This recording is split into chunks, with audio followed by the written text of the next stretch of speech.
Apakah bahan pendingin dan ciri bahan pendingin yang baik? Bahan pendingin adalah bahan yang penting dan sentiasa berubah bentuk dalam kitaran penyejukan. Next, apakah fungsi bahan pendingin? Bahan pendingin adalah bahan yang digunakan untuk menyerap haba dan menyingkirkan haba semasa kitaran penyejukan. Next, apakah ciri bahan pendingin yang baik? Pertama, ciri bahan pendingin yang baik adalah mempunyai nilai haba pendam penguapan yang tinggi. Kedua, mempunyai nilai takat beku yang sangat rendah. Pertama, haba pendam merujuk kepada jumlah tenaga yang diserap atau dibebaskan oleh sesebuah bahan kimia sewaktu pertukaran fasa tanpa mengubah suhunya. Dua, haba pendam penguapan bahan pendingin mestilah tinggi untuk membolehkan bahan pendingin menyerap haba walaupun dalam kuantiti yang sedikit.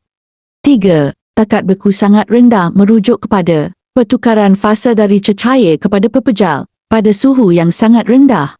Empat, takat beku sangat rendah pada ciri bahan pendingin yang baik adalah penting supaya bahan pendingin tidak membeku semasa kitaran penyejukan. Next, apakah sifat kimia bahan pendingin yang baik? Sifat kimia bahan pendingin adalah ciri dalaman sesuatu bahan pendingin yang tidak terlihat secara zahir fizikal tetapi penting untuk proses kitaran penyejukan. Sifat kimia bahan pendingin yang baik adalah: pertama, mempunyai ketahanan suhu dan tekanan yang baik.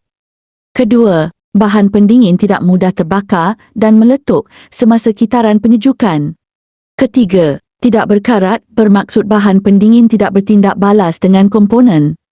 Keempat, tidak beracun bermaksud bahan pendingin tidak berbahaya jika terbebas ke udara. Kelima, bahan pendingin dapat larut dalam minyak bahan pendingin tanpa terpisah. Keenam, bahan pendingin tidak bertindak balas apabila melarut dalam minyak bahan pendingin. Ketujuh, bahan pendingin tidak mengalirkan arus elektrik untuk mengelakkan arus bocor bumi pada badan pemampat. Next, mengenal bahan pendingin. Bahan pendingin dapat dikenali melalui nombor. Nombor bahan pendingin dimulakan dengan huruf R. Refrigerant iaitu bahan pendingin. Contoh bahan pendingin yang biasa digunakan di bengkel ialah R12, R134E, R22, R410E, R32. Setiap bahan pendingin yang digunakan mempunyai ciri-ciri yang berbeza antara satu sama lain. Terutama sekali dari segi jenis penyaman udara dan tekanan untuk setiap jenis bahan pendingin. Tiap tolok yang digunakan terdapat skala khusus untuk setiap jenis bahan pendingin. Contohnya skala untuk bacaan tekanan bahan pendingin R22, R410A dan R32.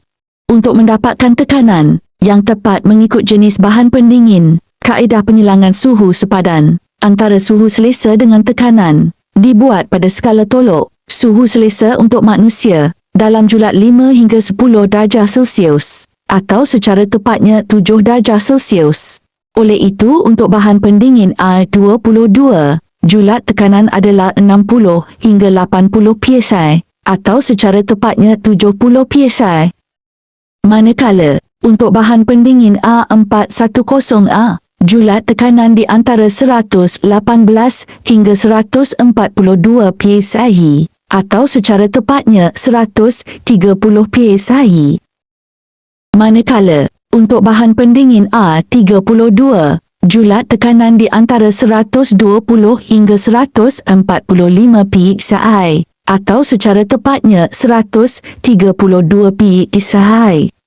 Untuk lebih terperinci, setiap bacaan tekanan ini boleh diperolehi daripada jadual tekanan suhu atau PT chart untuk setiap bahan pendingin. Contohnya, R22, R410A dan R32.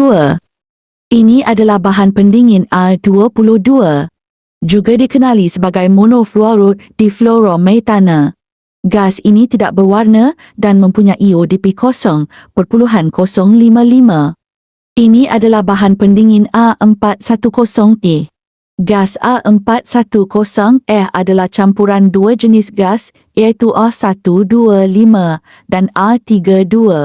Gas bahan pendingin ini adalah campuran bahan pendingin membentuk kumpulan zootropis.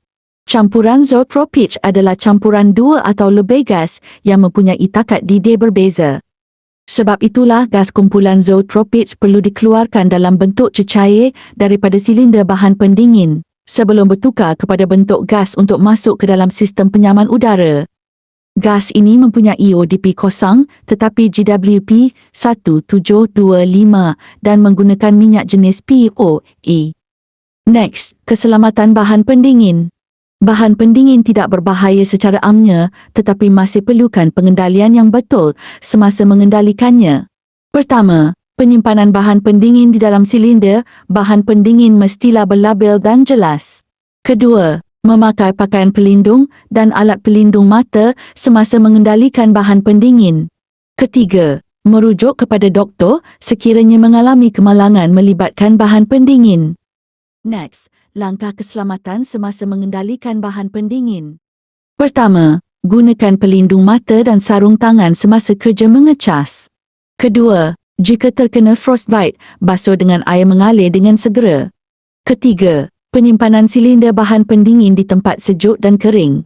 Keempat, jangan sentuh minyak daripada pemampat yang terbakar kerana ianya bersifat asid dan mengakis.